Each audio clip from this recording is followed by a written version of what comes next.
কখনই মরণের জন্য আমাদের মুখে হাসি আসতো না যদি মরণের কথা আমাদের মনে পড়তো। সেই গহীন কবর একদিন আমার নাম হবে লাশ।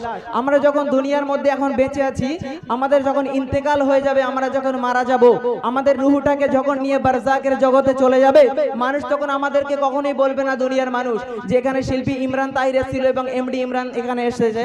এখানে কিন্তু তারা গজল পরিবেশন করার পর যখন বাড়িতে গিয়ে আল্লাহ না করুক যদি মারা যায় আমরা কখনো, তাহলে মানুষ আমাদেরকে লাশ বলবে, আমাদের কখনো বলবে না যে ওটা ইমরান তাহির বা ওটা ইমরান, কখনো বলবে না। মানুষ আমাদেরকে কি বলবে? আমাদেরকে বলবে লাশ। সেই ছোট্ট করে গজল আমি পরিবেশন করবো আপনাদের মাঝে, আপনারা সকলে মনোযোগ সহকারে শুনবেন। একটু প্রেশারটা নেমে যাচ্ছে অনেক, একটু প্রেশারটা তুলে দেন দয়া করে। হ্যালো হ্যালো হ্যালো, প্রেশার কমে গেলে আমরা গাইবো কি করে? একদিন আমার নাম হবে লাশ, একদিন আমার নাম হবে লাশ। গজলটি সকলে মনোযোগ সহকারে শুনবেন। একদিন আমার নাম হবে লাশ, একদিন আমার নাম হবে লাশ, একদিন আমার নাম হবে লাশ, একদিন আমার নাম হবে লাশ। সাদা কাফন পরবে দেখো রবে না আর আপন কেহ, সাদা কাফন পরবে দেখো রবে না আর আপন কেহ, বন্ধ হবে যে নিঃশ্বাস।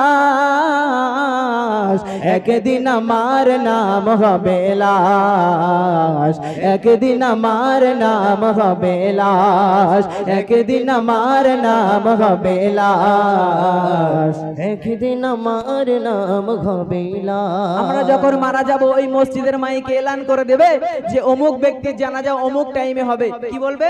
অমুক ব্যক্তি দুনিয়া থেকে বিদায় নিয়ে চলে গেছে, অমুক ব্যক্তির জানাজা অমুক সময় হবে, সকলে জানাজায় উপস্থিত হবেন। আর গ্রামবাসীরা সকলে ভিড় জমাবে সেই বাড়িতে গিয়ে যে এখানে যে ব্যক্তিটা ছিল তিনি দুনিয়া থেকে চলে গিয়েছে, হয়তো আমাদের আর জীবনে কখনো দেখা হবে না, শেষবারের মতো মুক্তি দেখে নেই। তাই তো আমাদের মধ্যে এমনটা হয়তো অবশ্যই হয়। তাই কবি ছন্দের মাধ্যমে কি লিখছে শুনবেন।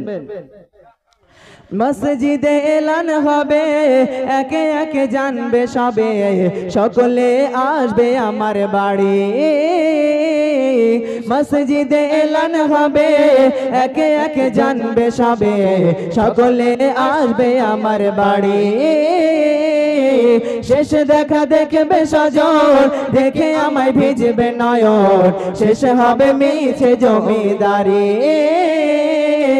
বড়ই পাতার গরম পানি আনবে কেউ আতর দানি, বড়ই পাতা গরম পানি আনবে কেউ আতর দানি, কেউ গিয়ে কাটবে ঝাড়ে বাস।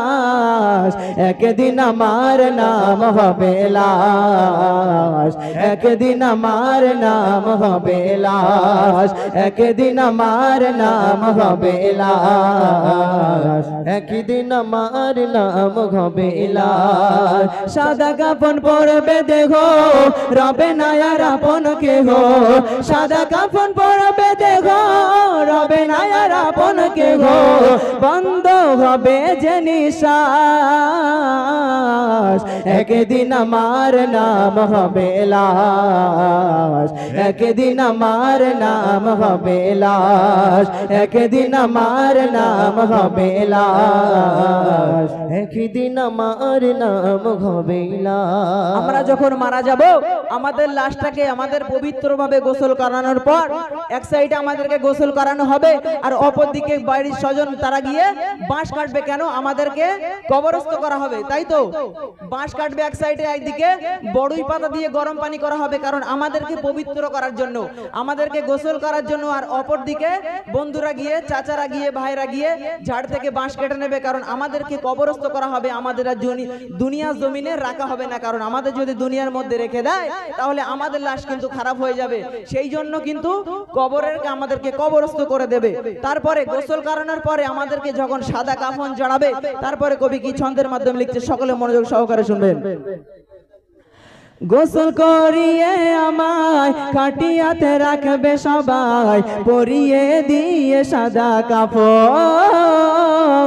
গোসল করিয়ে আমায় খাটিয়াতে রাখবে সবাই, পরিয়ে দিয়ে সাদা কাপড়। এক মিনিট, আমাদেরকে কেন গোসল করানো হচ্ছে? আমাদেরকে সাদা কাফন দিয়ে জড়িয়ে আমাদেরকে খাটিয়ার মধ্যে রাখা হবে, কারণ আমাদেরকে কবরস্থ করা হবে, তাই তো? আমাদেরকে কবর দেওয়ার জন্য আমাদের লাশটাকে পেঁচিয়ে কবরস্থ করা হবে খাটিয়ার উপরে রেখে। আত্মীয় স্বজনরা জানাজার জন্য আমাদেরকে জানাজার ময়দানে নিয়ে যাবে। তাই কবি ছন্দের মাধ্যমে লিখতে শুনবেন। গোসল করিয়ে আমায় কাটিয়াতে রাখবে সবাই, পরিয়ে দিয়ে সাদা কাপড়। জানাজাটা পড়া হলে পালকিটা কাঁধে তুলে নিয়ে আমায় করবে কোথাও দাফন।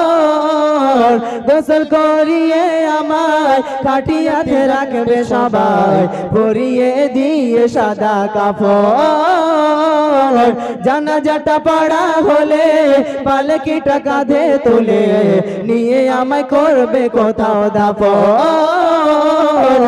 অন্ধকার হয়ে একলা ঘরে দেহ আমার থাকবে পড়ে, অন্ধকার হয়ে একলা ঘরে দেহ আমার থাকবে পড়ে। মাটি ঘেরা থাকবে চতুর্পাশ, একদিন আমার নাম হবে লাশ, একদিন আমার নাম হবে লাশ, একদিন আমার নাম হবে লাশ, একদিন আমার নাম হবে লাশ। আমাদের লাশটাকে কাফনের কাপড় দিয়ে জড়িয়ে খাটিয়ায় করে যখন কবরস্থ করা হবে, আমাদেরকে 3 মুঠো মাটি দিয়ে আত্মীয় স্বজন গ্রামবাসীরা চলে যাবে। আল্লাহ তাআলা পবিত্র কোরআন শরীফের মধ্যে এক সাইডে বলছেন, কুল্লু নাফসিন যায়িকাতুল মাউত, প্রত্যেক প্রাণীকে মৃত্যুর স্বাদ গ্রহণ করতে হবে। আল্লাহ তাআলা অপর দিকে কোরআন শরীফের মধ্যে বলছেন, মিনহা খলাকনাকুম ওয়া ফিহা নুঈদুকুম ওয়া মিনহা নুখরিজুকুম তারাতান উখরা। আল্লাহ তাআলা পবিত্র কোরআন শরীফের মধ্যে বলছেন, তোমরা দুনিয়াবাসী যতই অহংকারী হও না কেন, আমি আল্লাহ তোমাদেরকে এই মাটি থেকে সৃষ্টি করেছি এবং এই মাটির মধ্যে নিয়ে আসবো, আবার তোমাকে এই মাটি থেকে উত্থান করব। কে বলছেন? আল্লাহ তাআলা। কে বলছেন? আল্লাহ তাআলা পবিত্র কোরআন শরীফের মধ্যে বলছেন, দুনিয়ার মধ্যে তোমাদের যতই অর্থ সম্পদ থাকুক না কেন, যতই গাম্ভীর্য, যতই অহংকার, যতই থাকুক না কেন, আমি তোমাদেরকে এই মাটি থেকে সৃষ্টি করেছি এবং এই মাটির মধ্যে তোমাকে নিয়ে আসবো, আবার এই মাটি থেকে তোমাকে উত্থান করব। তাই কবি ছন্দের মাধ্যমে লাজ ছন্দে কি লিখতে শুনবেন। অন্ধকার একলা ঘরে থাকবে আমার দেহ পড়ে, অন্ধকার একলা ঘরে দেহ আমার থাকবে পড়ে। মাটি ঘেরা থাকবে চতুর্পাশ, একদিন আমার নাম হবে লাশ, একদিন আমার নাম হবে লাশ, একদিন আমার নাম হবে লাশ, একদিন আমার নাম হবে লাশ। সাদা কাফন পরবে দেখো রবে না আর আপন কেহ, সাদা কাফন পরবে দেখো রবে না আর আপন কেহ। বন্ধ হবে যে নিঃশ্বাস, একদিন আমার নাম হবে লাশ, একদিন আমার নাম হবে লাশ, একদিন আমার নাম হবে লাশ, একদিন আমার নাম হবে লাশ।